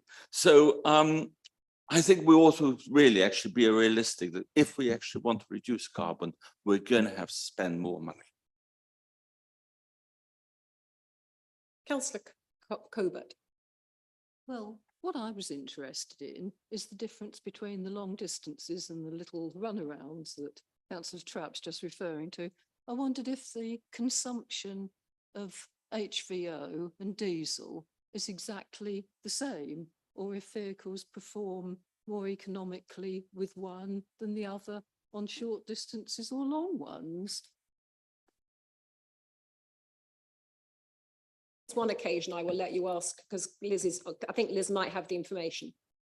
From the information we've been given from Dennis Eagle, where we're purchasing vehicles from, it's very insignificant differences. So what will help us with regard to driver behaviour, which does have an impact on the usage of fuel or how much we'll get out of them, that within the new vehicles, and we are just introducing it to some of our present vehicles as well. That's where we should also be able to improve the miles per litre. But I mean, yeah, whatever miles per gallon. I'm not. Okay, thank you for that. I just wondered if it, one type might be more appropriate for the villages and one for the towns. Okay, thank you. Just to put another spanner in the works as such, diesel will be going up soon because OPEC have announced today that they're going to reduce their developing more oil or drilling for more oil. They're cutting their barrels per day down. So diesel and petrol prices are due to go up. Oh, joy. Councillor Vellacott and then Councillor Inskip. Thank you, Chair. I just want to say I completely agree with Councillor Holtzman's approach that we should, I'd be very glad to support something coming before this committee in November to illustrate here's an option for this procurement, here's what it would cost, and for us to consider, even if it's just a note, just so that the committee's seen it. I have to say, I disagree with Councillor Trapp's proposal that we should be prepared to increase our payment by this much as the report says before us today. I would like to see that price come down, because inevitably, if we plunge GCSS into overspend, at some stage we turn around to our residents and say, hand over more of your money. And especially given that I represent a large part of the town and a small village in Wicken, I don't want to see a different level of service provided to those two categories of residents either.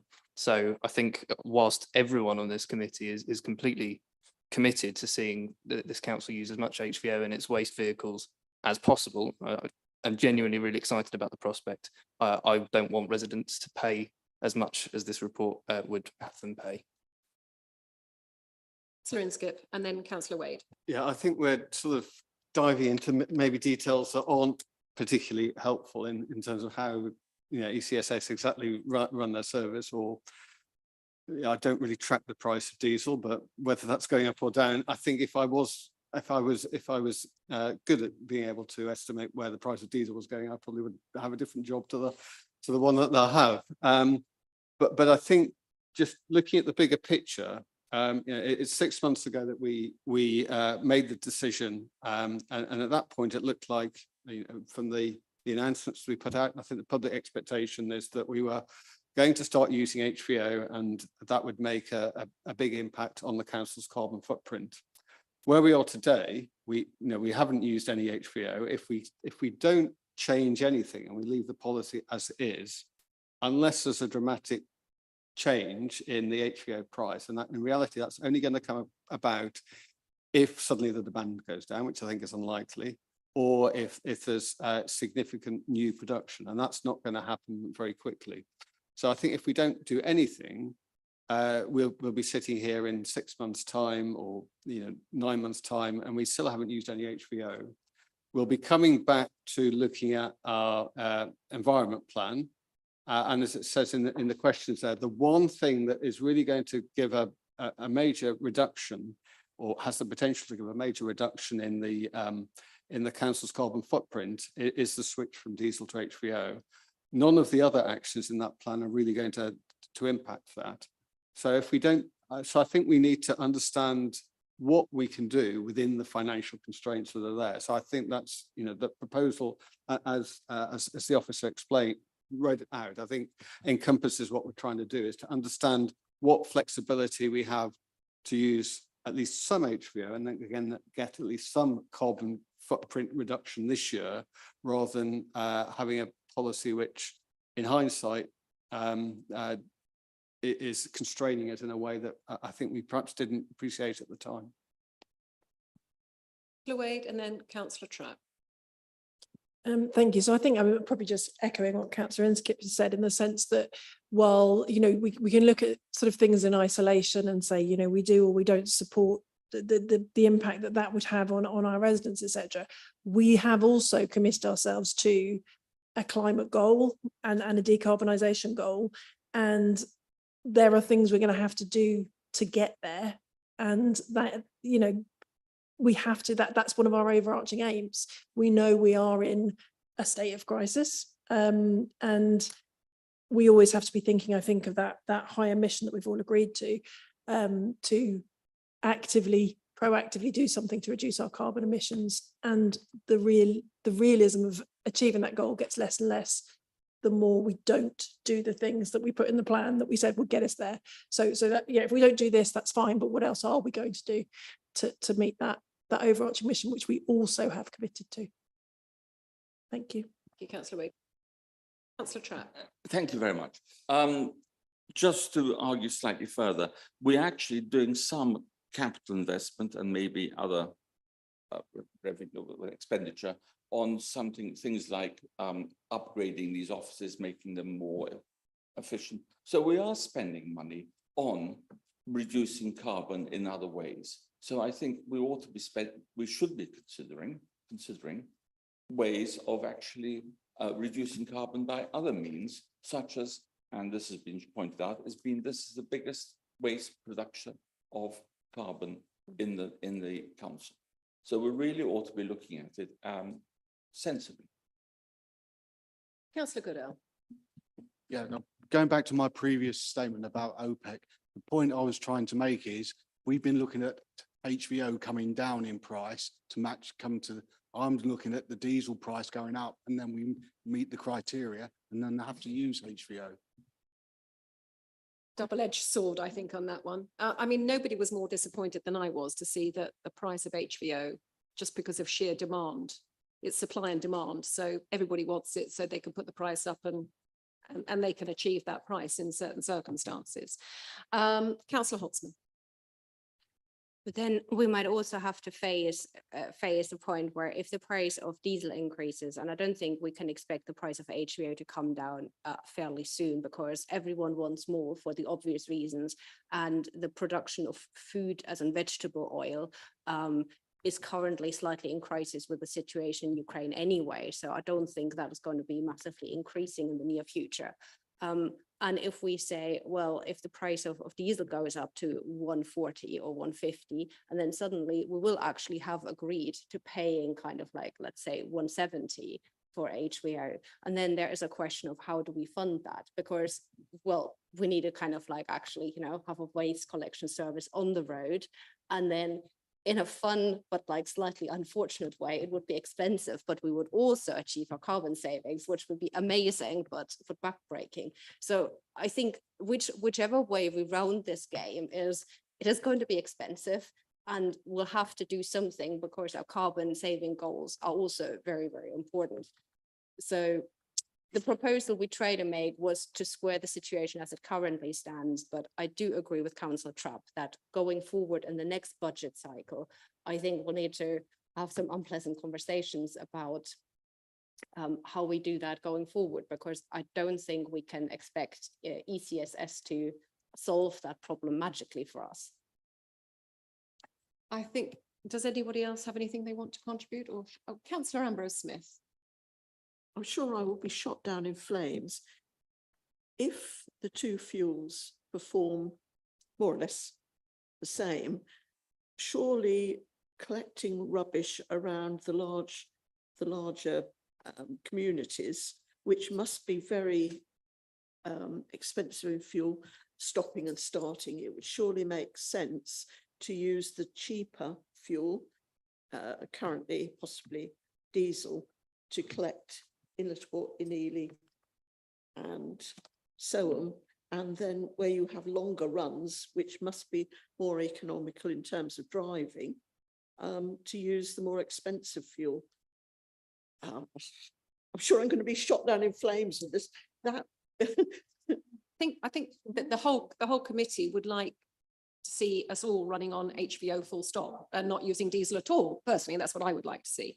But I think we just have to find the right way of getting to that point, and without the information that we need to make that decision, which hopefully will come forward in November, we'll be better informed and can make a more better informed decision. At the moment, we're just fingers in the air and hoping, and you know, we need the information in front of us to be able to make an educated and reasonable decision before we take any further steps, I think is the answer. So I look forward to seeing that report in November, as will the rest of the committee.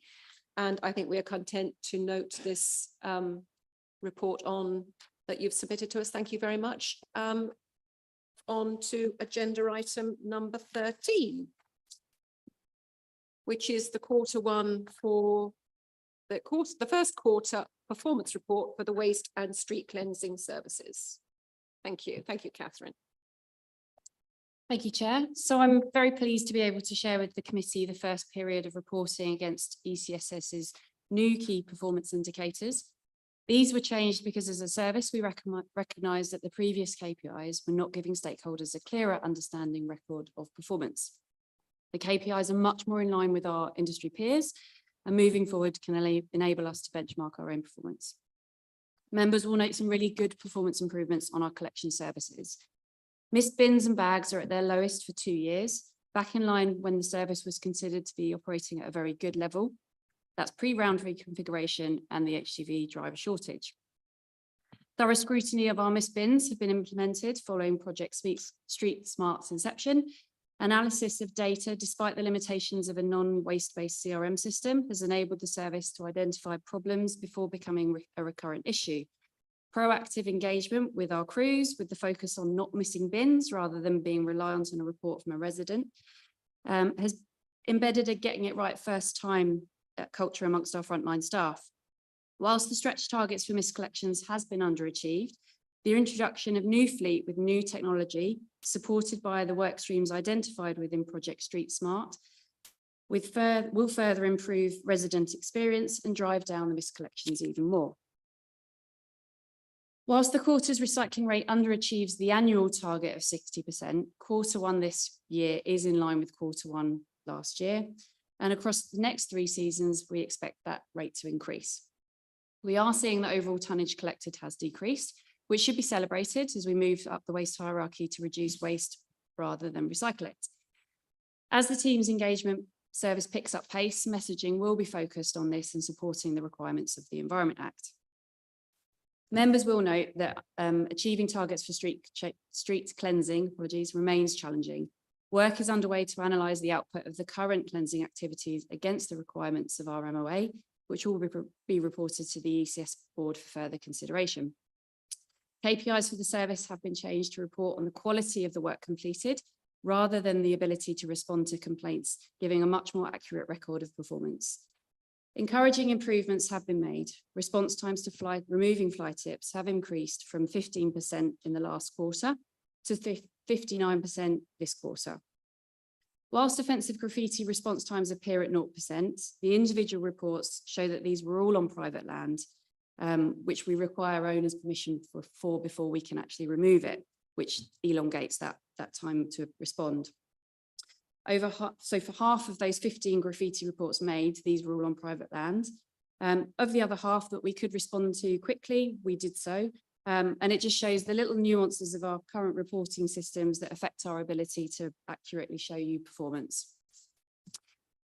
In addition to the performance of the service, I'm also really pleased to be able to provide an update to the committee on Project Street Smart with the inclusion of the project highlight report. This further outlines the work being done on the street cleansing service, but members will note significant milestones being achieved with regards to compliance, infrastructure, technology and fleet, all of which will make huge contributions to the future performance of the service. So I'd like to end by requesting members of the committee note the performance of the service delivery for Q1, please. Catherine, we had a plethora of questions. And again, Councillor Vellacott, are you content with the responses that you've had? Do you have any follow-ups? Thank you, Chairman. Catherine, no follow-ups. Thank you. Thank you. Councillor Inskip. I do have some follow-ups. So if I look at the the figures that we have, so I asked about the reduction in total tonnage. So if I just want to make sure I've understood this correctly. So if I look in the total tonnage has reduced by around about 2,000 tonnes in the past year compared to the previous year, or just over 2,061. There's been a larger reduction in the recycled sort of content of that waste. So does that mean that, if I've understood correctly, then we've had an increase effectively in the non-recyclable waste?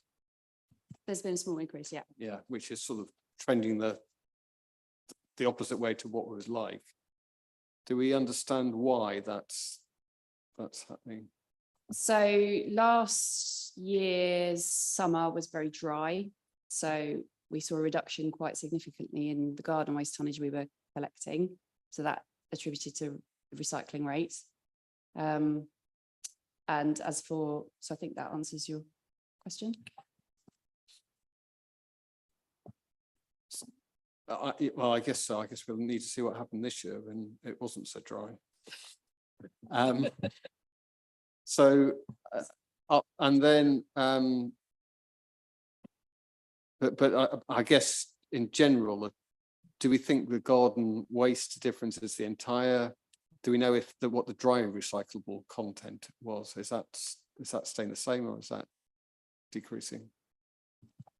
I'll double check it to get back to you just so that I can be right, but I think it's about the same. Right. Okay. And then see where my questions are. The other question I had was this on the street cleansing schedules. So yeah, I understand how the districts are zoned and so on.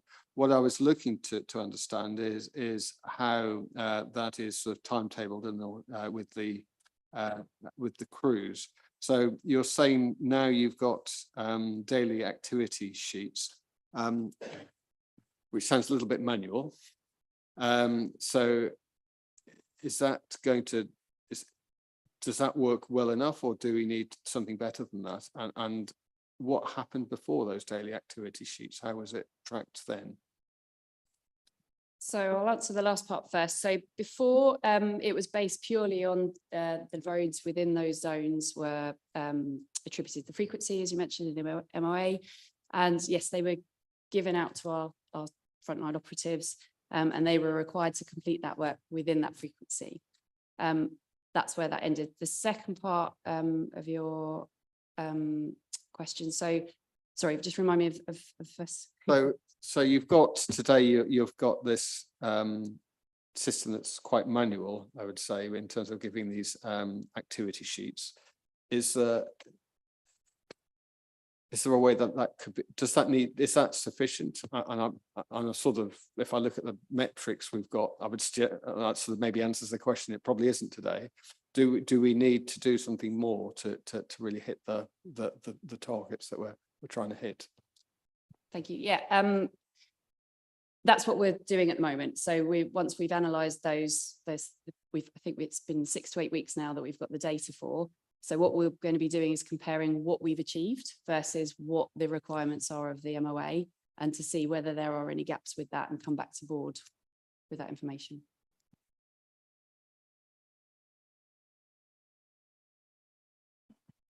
Thank you, Catherine. Isabel would just like to clarify on the technology side of things.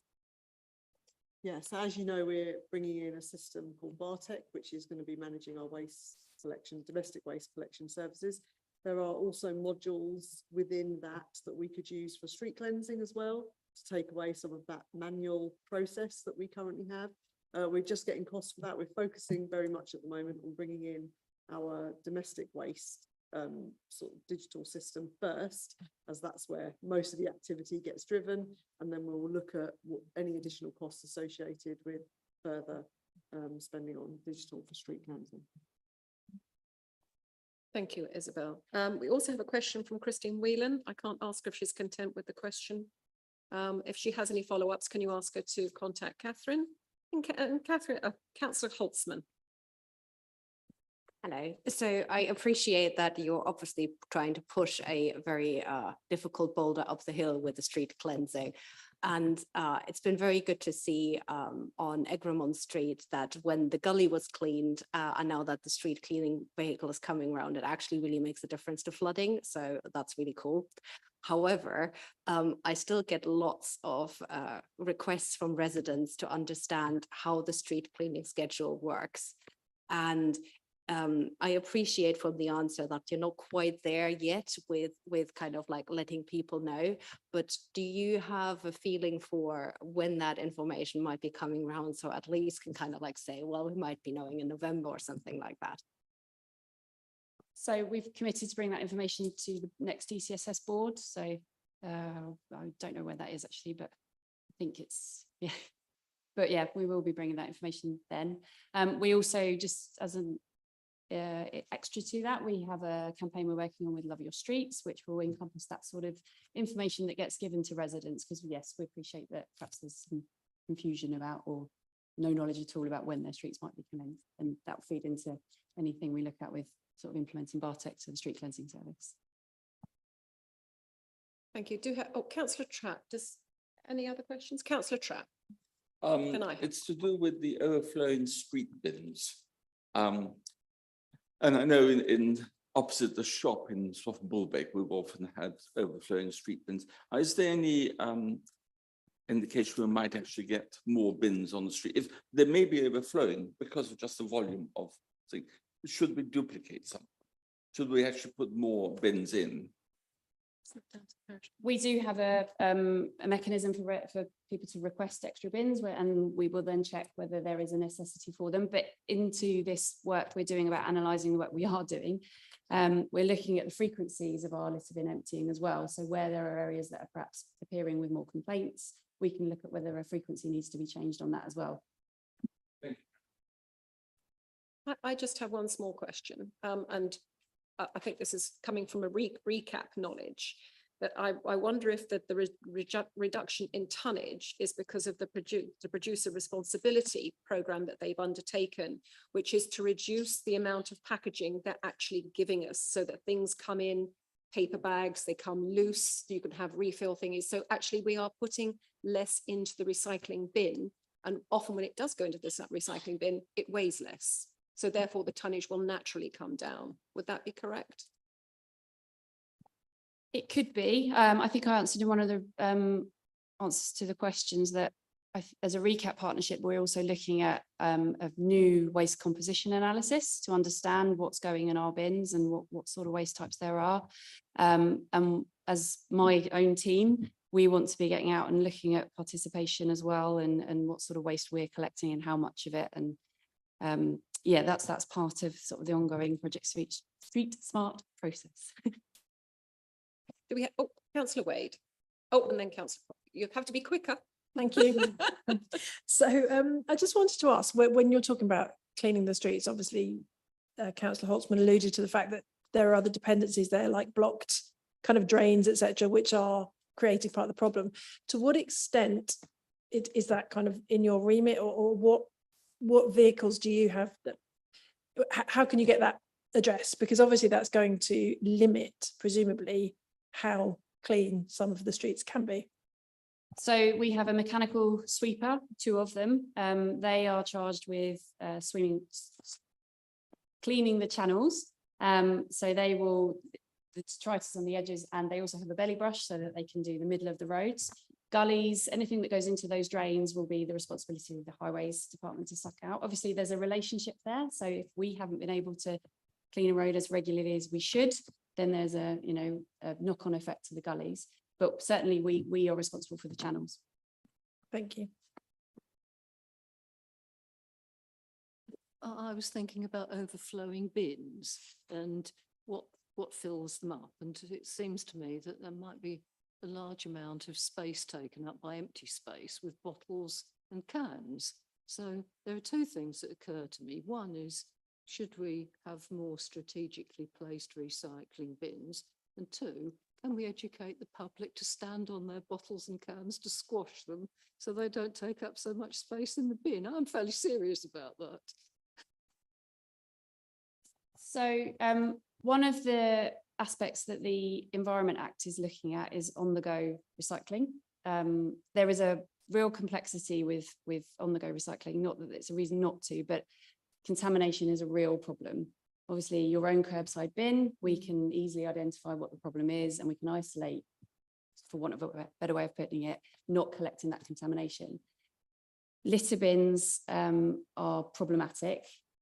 We do have a sort of an aside project going on at the moment looking at how we can do those. And there will be some requirements, I think, out of the Environment Act to provide on-the-go recycling.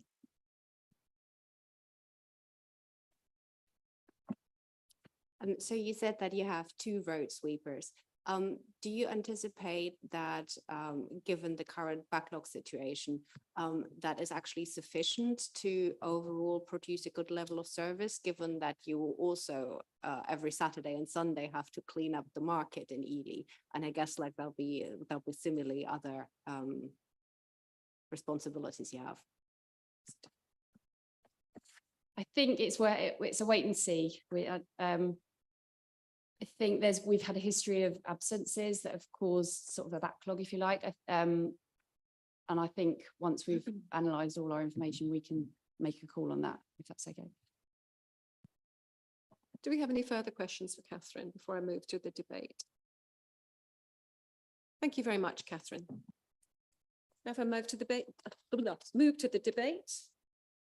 Sorry, it's for noting, isn't it? Yes. So Councillor Inskip. Just want to say on the KPIs, I think this is obviously we've discussed them before, but I think these are I think it's worth just saying that this feels so much better in terms of trying to understand where we really are, because I think we first of all on the previous ones, despite lots of questions, really failed to get a good explanation as to how those numbers came about, and they didn't reflect the sort of the experience that people were reporting. I think these KPIs are much better in that respect, so we can see where the issues are and also where improvements are being made.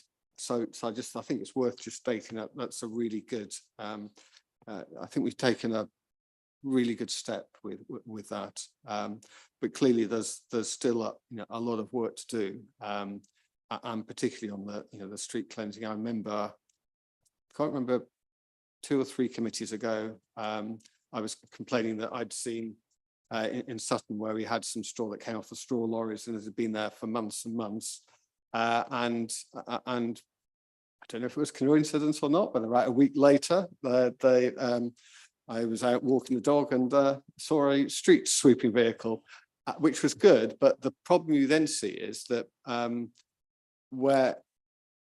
because there's been such a build-up, actually the vehicle just making one pass isn't enough, and so there's a whole sort of cycle, I think, of catching up to get back to where we are, to where I think the level of the standard that people would expect. But so I think clearly there is work to do, but I think these metrics are a really good way of understanding and identifying the problems, and let's hope we see some really big improvements as we go forward. Does anybody else have anything to say? I would just like to mention, Councillor Track, double check that your overflowing bin doesn't belong to the parish council, because parish council own. Or if it's got ACDC, then it needs to have, and it has a number on it, then you need to report it. We do. Who's we?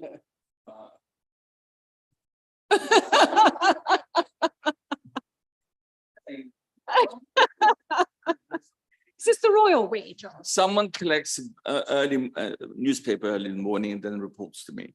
Oh, I have to But report. while I'm here, can I Go just on, also go on then, yes. Can I commend you for the new KPIs? I think they're much more descriptive, much more informative. Thank you very much. I just thought it was a really encouraging report, and I think that we need to say thank you very much, as we always do, to our very small waste team who are doing a sterling job under all kinds of trying circumstances. How they managed in the rain today, I have no idea. I just hope they were safely in their lorries before it hit. I know what it was like in Fordham. It was like biblical. Anyway, thank you. If we're happy just to note the report then, everybody, thank you. We'll move on to the next item, which is it's really just to note the committee report from the Anglia Revenues and Benefits Joint Committee. Are we happy to note? And then we move on to the forward agenda, to which we are adding the report for the procurement of HVO to come forward on. And you will be very excited to see, Christine, the service delivery plans. Just in time for Christmas. So we're putting on the additional HVO report as requested. Oh, I do beg your pardon, Catherine. Sorry, I've missed a question. On the forward agenda plan, interim update about the environmental plan. And we've covered the HVO thing, are you? We have covered the HVO thing.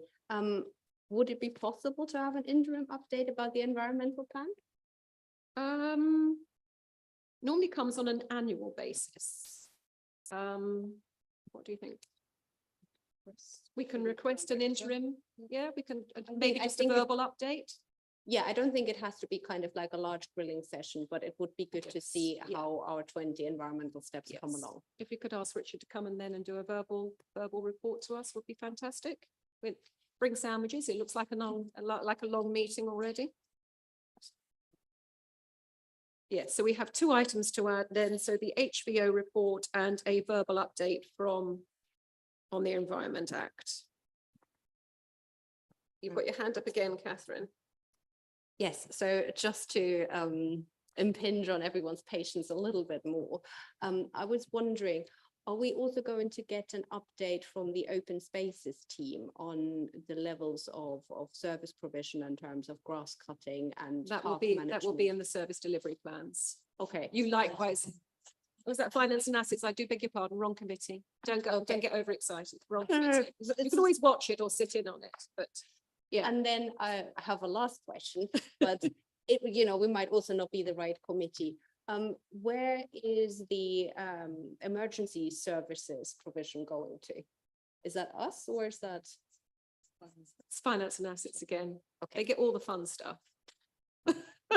We're the cool kids, right? We are the cool kids, I give you that. So fantastic. So we've got these 2 additional items then for. Sorry. Oh.